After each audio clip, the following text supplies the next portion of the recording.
আসসালামু আলাইকুম। বাংলাদেশ ও নিউজিল্যান্ড এ দলের মধ্যকার দ্বিতীয় আনঅফিসিয়াল টেস্টের দ্বিতীয় দিনে আজকে দুর্দান্ত ব্যাট করেছে বাংলাদেশ। যদিও বৃষ্টির কারণে খেলা হয়নি দিনের অনেক সময়। 4 উইকেট হারিয়ে 225 রান নিয়ে প্রথম দিন শেষ করা বাংলাদেশ আজকে ব্যাট করতে নেমেই বৃষ্টির কবলে পড়ে। বাংলাদেশের হয়ে আজকে ব্যাট করতে নামেন আগের দিনের অপরাজিত দুই ব্যাটার অমিত হাসান ও মাহিদুল ইসলাম অঙ্কন। তবে উইকেটে এসে বেশি সময় স্থায়ী হতে পারেনি অঙ্কন।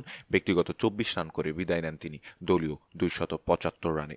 এরপর নুরুল হাসান সোহানকে সাথে নিয়ে এগিয়ে যেতে থাকেন সেট ব্যাটার অমিত হাসান। গুরু দায়িত্ব মাথায় নিয়ে নিউজিল্যান্ডের বোলারদের কঠিন পরীক্ষা নেন ডানহাতি ব্যাটার অমিত। সোহানের সাথে 43 রানের জুটি গড়ে আউট হন বাংলাদেশের দলীয় 318 রানে।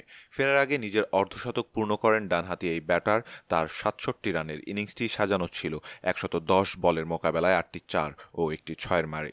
এরপর দ্রুত 2 উইকেট হারায় বাংলাদেশ। তবে এক প্রান্ত আগলে রেখে বাংলাদেশের রানের চাকা সচল রেখেছিল অধিনায়ক নুরুল হাসান সোহান। চাবিরতিতে যাওয়ার আগে বাংলাদেশের সংগ্রহ দাঁড়ায় 8 উইকেট হারিয়ে 353 রান।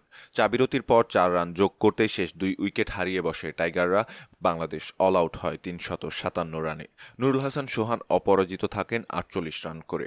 জবাবে প্রথম ইনিংসে ব্যাট করতে নেমে দুর্দান্ত ব্যাট করছে নিউজিল্যান্ড এ দল। নিউজিল্যান্ড এ দলের হয়ে উদ্বোধনী জুটিতে ব্যাট করতে নামেন মারিও এবং কার্টিস হিফি। ব্যক্তিগত 14 রান করে খালেদ আহমেদের শিকার হয়ে মারিও প্যাভিলিয়নে ফিরলেও দিনের বাকি অংশটা দুর্দান্ত খেলেই কাটিয়েছেন কার্টিস হিফি এবং জো কার্টার। দ্বিতীয় দিনের শেষ 2 সেশনে ব্যাট করে 29 ওভারে 1 উইকেট হারিয়ে 104 রান নিয়ে দিন শেষ করেছে নিউজিল্যান্ড এ দল। নিউজিল্যান্ড এ দলের পক্ষে কার্টিস হিফি 89 বল থেকে 41 রান করে এবং জো কার্টার 66 বল থেকে 48 রান করে অপরাজিত আছেন। বাংলাদেশের হয়ে একমাত্র উইকেটটি শিকার করেন খালেদ আহমেদ। আর এতেই এখন পর্যন্ত নিউজিল্যান্ডের থেকে প্রথম ইনিংসে 253 রানে এগিয়ে আছে বাংলাদেশ।